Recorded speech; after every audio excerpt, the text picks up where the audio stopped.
আমরা তো HTML file render করা দেখলাম, তাই না?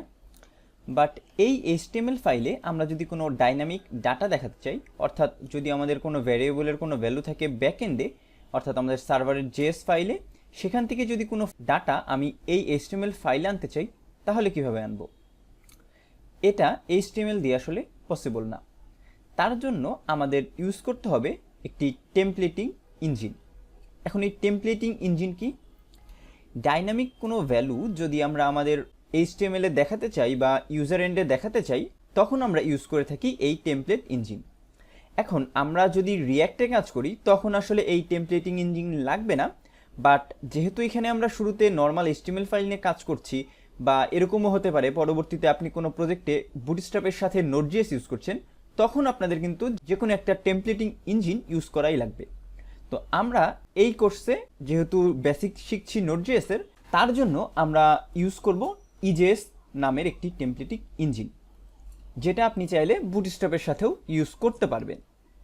তো এটা কিভাবে দেখেন, আমরা শুরুতে ইনস্টল করব npm install EJS, এবং এটা ড্যাশ সেভ দিয়ে সেভ করছি, কারণ এটা আমরা প্রজেক্টে ইউজ করব তার জন্য। এবং এরপরে আমরা চলে যাব আমাদের app.js এ, এবং app.js এ যাওয়ার পরে আমাদের আসলে ডিফাইন করে দিতে হবে যে আমরা এই টেমপ্লেটিং ইঞ্জিনটা এখন ইউজ করতে যাচ্ছি। তো এর জন্য আমরা কি করব দেখেন, আমরা লিখব app.use, দেন সিম্পলি আমরা লিখব যে আমরা কি ইনস্টল করলাম, ভিউ ইঞ্জিন একটা, এবং ভিউ ইঞ্জিন যেটা ইনস্টল করলাম সেটার নামটা আমরা এখানে বলে দিব। তো নোড.js এ অনেকগুলো টেমপ্লেটিং ইঞ্জিন আছে, আমরা যেহেতু EJS শিখছি বা EJS এখানে ইউজ করছি বলে এখানে EJS লিখলাম। পরবর্তীতে আপনি যদি অন্য কোনো ইঞ্জিন শিখেন তখন সেটা এখানে ইউজ করতে হবে। এবং এরপরে আমাদের যেটা করা লাগবে, আবার লিখতে হবে app.use, এবং এর ভিতরে বলে দিতে হবে যে ভিউস কোন ফোল্ডার থেকে করবে, অর্থাৎ এই ইঞ্জিনটা কোন ফোল্ডার থেকে ফাইলটা রিড করার চেষ্টা করবে।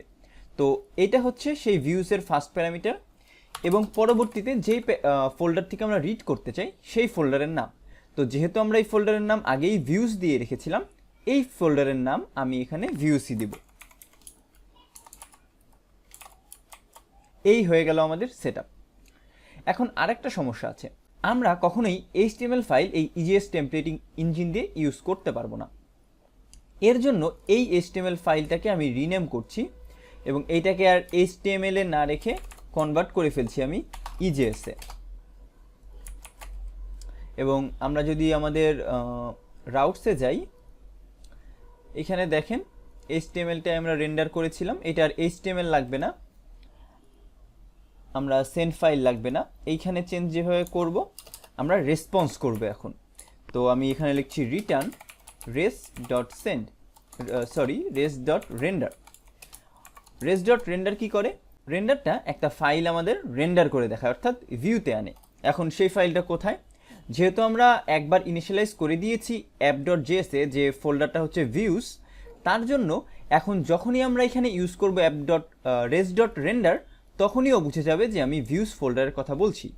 তো ভিউস ফোল্ডারে যেহেতু আর কোনো ফোল্ডার নেই, আমরা শুধুমাত্র যদি লিখে দেই হোম, তাহলেই ও বুঝে যাবে যে আমি এই হোম ফোল্ডারটা বা হোম ফাইলটা রেন্ডার করতে চাচ্ছি।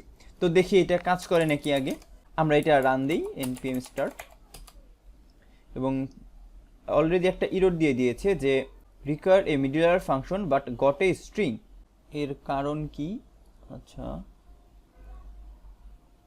আচ্ছা, এখানে হলো আমরা যেটা ভুল করেছি, আমরা কিন্তু এটা মিডলওয়্যার ফাংশনে লিখেছি। app.use এ মিডলওয়্যার ফাংশন লিখতে হয়, এটা আসলে মিডলওয়্যার ফাংশন না, এটা হচ্ছে এটার একটা প্রপার্টি আমরা সেট করছি, তাই না?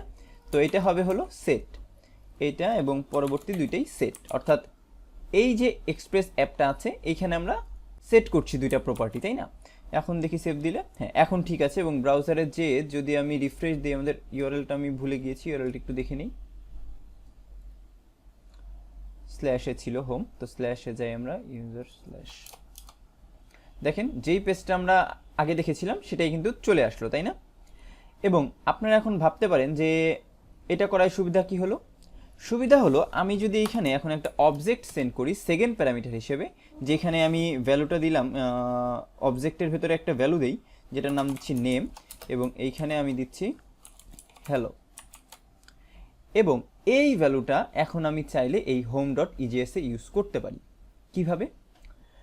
এইখানে আমরা আর একটা পি ট্যাগ নেই, পি ট্যাগ না h1 ট্যাগই নিচ্ছি আমি, এবং এর ভেতরে আমি লিখলাম ভ্যালু, এবং ইজেএস টেমপ্লেটিং ল্যাঙ্গুয়েজ ইউজ করার ওয়ে হচ্ছে দুইটা অ্যাঙ্গুলার ব্র্যাকেট এবং তার মাঝখানে দুইটা পার্সেন্টেজ, এবং যেহেতু আমি ভ্যালু ইউজ করছি বা ভ্যালু শো করাতে চাচ্ছি তার জন্য একটা ইকুয়াল সাইন, এবং যেই ভ্যালুটা বা যেই নামে আমি এখান থেকে সেন্ড করছি অর্থাৎ কি নেম যেটা দিয়েছি সেটা হচ্ছে এখানে নেম, এইখানে যদি আমি জাস্ট সেই নেমটাই লিখে দিই নেম, এবং ব্রাউজারে যে রিফ্রেশ দেই দেখেন ভ্যালু হয়ে গেছে হ্যালো।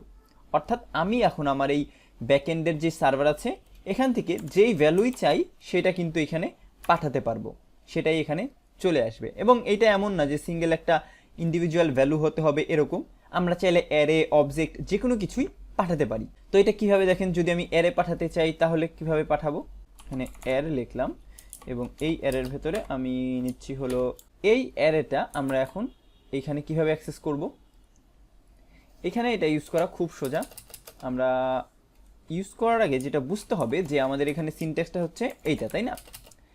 আমরা একটা অ্যাঙ্গুলার ব্র্যাকেট দিয়ে শুরু করব, মাঝখানে দুইটা পার্সেন্টেজ থাকবে এবং শেষে আবার আমরা ক্লোজিং করে দেব একটা অ্যাঙ্গুলার ব্র্যাকেট দিয়ে।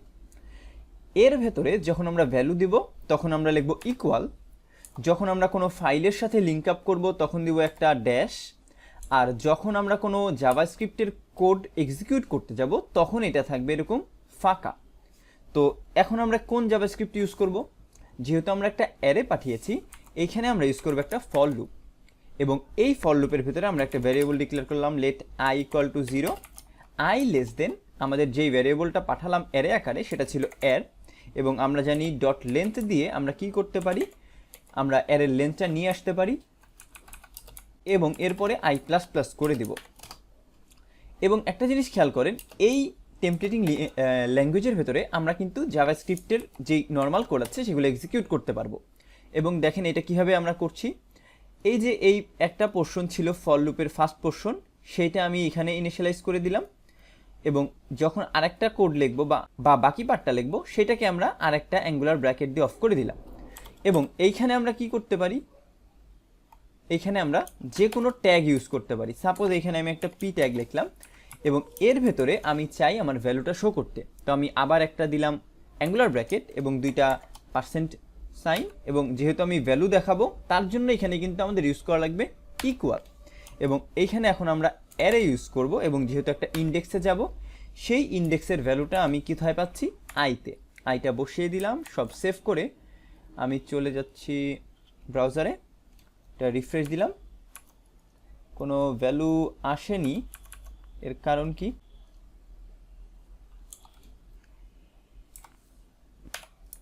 আমরা এখানে একটা স্পেলিং মিস্টেক করেছিলাম, এবং এখন ব্রাউজারে আসলে আমি কিন্তু এই এবিসি দেখতে পাচ্ছি। অর্থাৎ আমরা খুব সহজেই জাভাস্ক্রিপ্টের কোডও কিন্তু এই টেমপ্লেটিং ইঞ্জিনের ভেতরেও রান করতে পারি। তো আশা করি বুঝতে পেরেছেন যে কিভাবে আমরা নর্মাল ভ্যারিয়েবল সেন্ড করে থাকি এই টেমপ্লেটিং ইঞ্জিনের সাহায্যে ফ্রন্ট এন্ডে। আজকের ভিডিও এ পর্যন্তই, সবাইকে ধন্যবাদ।